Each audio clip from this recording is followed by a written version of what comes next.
Hello, guys. It's again Georg from the Institute of Technical Informatics. And I hope you saw a bit of the depiction in the background here, which says industrial informatics. So on one board, all the factors that we are considering in our work. We are now more in an engineering environment, I would say. But let us see which additional information and more information that this video has for you.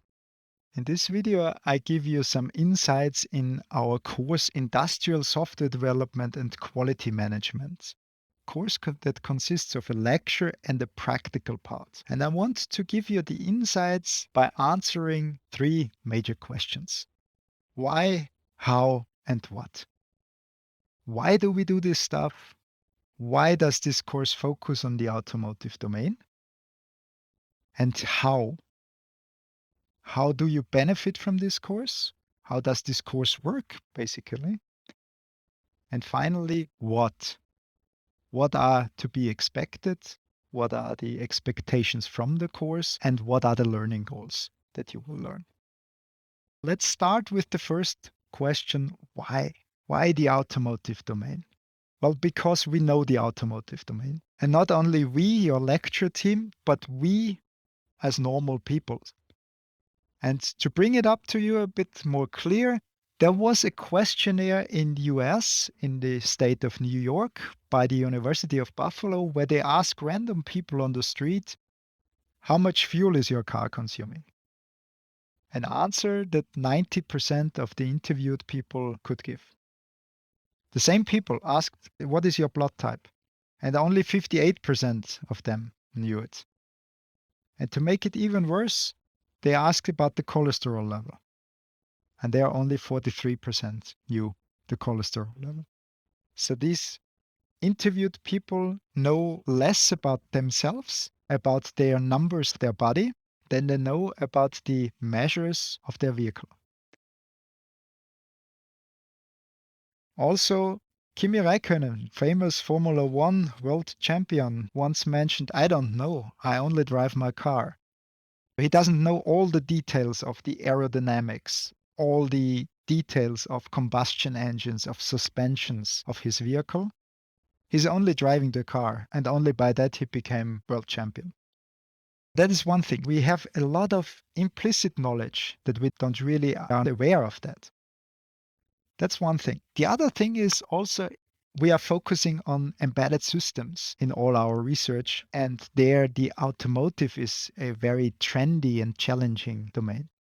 Embedded systems make up 25% of vehicle costs in the development, but they make up also more than 90% of product innovation. Product innovation in the automotive domain is only possible with embedded systems. And when we see the picture, this is not our picture that we have when we are talking about complexity in vehicles. We talk about different factors, and complexity in vehicle is definitely related to embedded systems. There we have new challenges, innovative challenges, innovation challenges, interaction with the World Wide Web, the vehicle as a part of the IoT environment. New computation paradigms, new interactions and cooperations with the infrastructure, safety and security considerations that we need to take into context.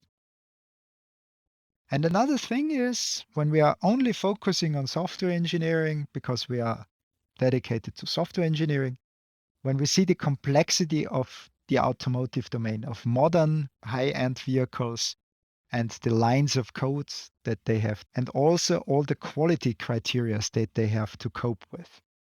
After answering why we do it, let's talk about how. How does this course work? How does this course fit in the overall picture? And how do you benefit from this? First of all, these are the groups of courses that we give. We give a design pattern lecture, and practical, where we're talking about software development and design patterns. And we are also having a practical part of that. Then we have this course, the Industrial Software Development and Quality Management. Again, a lecture and a practical part.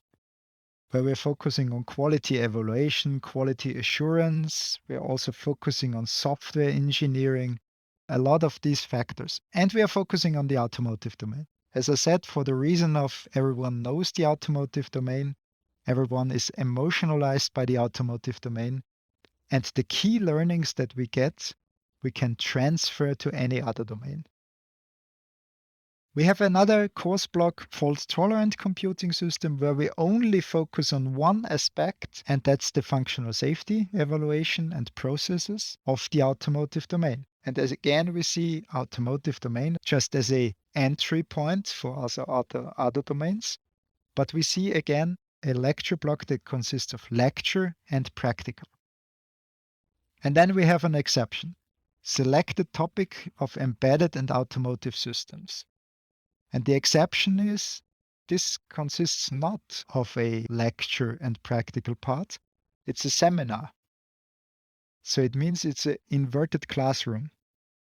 And it's also an exception. We are here especially also focusing on industrial 4 domains. We are here especially focusing on dependability issues, on system of system or service-based approaches for the cyber-physical environments, and on our latest or most recent RDI activities that we do in the projects.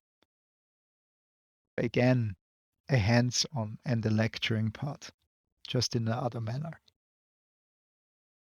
Okay, how does this course work? We block you for 2 entire weeks and the full day. But this blocking includes all the synchronous and asynchronous training, all the group works. That's the positive thing. The blocking will bring you towards full dedication for this course and the maximum learnings. And to have the maximum learnings, we will do every time a revision of the last lectures, of the last inputs that we get via quizzes or questionnaires. We will introduce new topics in a lecture style, also possibly in an asynchronous lecture style. We will make breaks for coffee and for digesting of the information that we have, so that you can recap with the coffee the learnings and also revise what you have heard. And then go hands-on in a workshop style, in a group work. Put your hands on topics, on use cases, and apply the recent learnings. After this, you come back to the plenum. We have the discussion of the different findings and the reflections of the group works, because as the course continues, we are all getting experts in this domain. And therefore, we want you to also have the possibility and the ability, the skills to discuss with experts in an expert discussion and share the learnings. As add-ons, we also have asynchronous and video lectures that we want to introduce. We might also use learning platforms, and whenever it's possible to also get insights from experts, we will invite experts for expert talks. Wrap-ups, lessons learned, and summaries is also something that we have intended. To do so, we will provoke you and prompt you for action. We want to involve you in this. We expect you to be there with body and with mind. We expect you to be there and discuss, have thoughtful considerations and thoughtful discussions with us. And we expect you to work motivated and dedicated. Because for us, we love to work with motivated people. And for you, you learn the most if you are motivated and dedicated. And your group, they will also learn the most from you if you are motivated and fully focused. The organization of our blocks are then, we have 2 times 5 days as a block. We separate it most likely in morning and afternoon session, where we provide you with new information and new learnings in the morning session, and in the afternoon session, you will be applying this knowledge in the group works and sharing this in the groups. We will use the TU Graz Teach Center and different other training platforms whenever it is possible. I mentioned that we have lecture time and also possibly asynchronous lecture times, but these times are also included in these blocks. There is no need for an additional time for asynchronous lectures or no need for additional time for the group works. The group works will be implemented during our blocks. We have the synchronous blocks where we have the group works, the synchronous meetings. We have communication via email and messaging servers. We have the communication when we are face to face. We highly recommend to take the lecture and the practical in combination because this is how we intend the course. The practical part will be done in group works, depending on the size of the cohort, 4 or 5 groups. And you will be working on realistic use cases and applying the new knowledge to these. To do so, you don't need additional time. This will be done during the lecture slots, as I mentioned. And we'll do it in 2 assignments.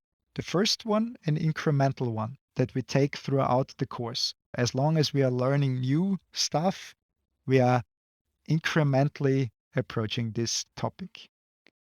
And then the advanced topic. When you have all the knowledge of the course, all the training knowledge, you will be given an advanced topic for elaboration.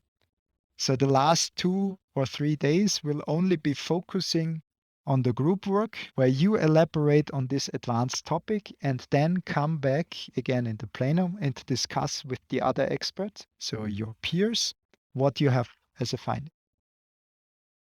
The benefit from this is that you have higher learning levels. First level is just to imitate, just to reproduce, learning by heart. We don't want to do this. We want you to be able to apply, to reorganize the learnings that you have, to apply it into realistic use cases. And with the second assignment that we have, we want you to transfer, to reinterpret and apply the lessons learned in a similar area for similar problems, not the same, but for similar approaches. And maybe also come to some development stage where you are able to solve problems that have not yet been solved. The next benefit you get from this is the career path. The I3 career path offer you this lecture to get to know you, you get to know us, you get to know how we work. And if this would be fitting, you can approach and make some bachelor thesis or seminar projects with us. You can also be part of our research team as a project assistant or research assistant. Or you can also have a master project together with us, where you focus on a specific task for engineering and for scientific approaches, and by doing that, gain your master degree. And after that, there's also the opportunity to do a PhD or become a postdoc at our research group. Finally, what we are doing. What do we do in this course? What are the topics of this course? First thing is automotive spice, so automotive domain processes to establish process quality. Then quality measures, where we were talking about Lean Six Sigma approaches. And the third point will be we're talking about functional safety engineering. And then we will combine these 3 viewpoints and we will see mutual benefits from this. So the learning goals for this course will be that you gain an understanding of functional safety. What is functional safety? How does functional safety work? How do functional safety approaches work in the context of automotive domain? The second viewpoint will be dedicated to automotive domain processes. What is RSPICE and how and why do we apply process assessments? The third viewpoint will be dedicated to Six Sigma. What can we learn from mechanical engineering? What can we learn from Six Sigma? Why is there a picture of a martial art expert? We will also briefly talk about automotive cybersecurity because it has some implications for safety, and the dependability viewpoint, the holistic dependability viewpoint, is predominantly becoming important. What we can also offer as a nice add-on is that you gain also an industry relevant automotive quality manager certificate. This is an optional thing and is specially supported via prices and special support from the certification agency. We will come to this also later. What we are also using is this training kit from the Drives project, from one of our research projects where we are focusing on the development of job roles and job role trainings beyond 2030 for the automotive domain. We will use this modular approach also. The reason why we are combining these three viewpoints is because they give a holistic picture of software, hardware, sensorics, mechanics, system engineering, and also production. We will cover a very broad view on the whole spectrum of systems that we have in automotive development. When we see the three different viewpoints, they cover the full timeline from initial idea, research and development to serious production. After start of production, SOP, also the serious production will be covered. That is what we are focusing in our course. As an additional one, when we combine these three views in an integrated approach, we can also generate the best practices or good practices out of this, come to a combined benefit, and see how the mutual recognition of effects provides an easier way on how the integration could work, and see a holistic engineering approach. I hope to see you soon in the lecture or in another lecture that we provide. And also, if you want to check out additional videos of our team, feel free and click on the different lectures. See you soon.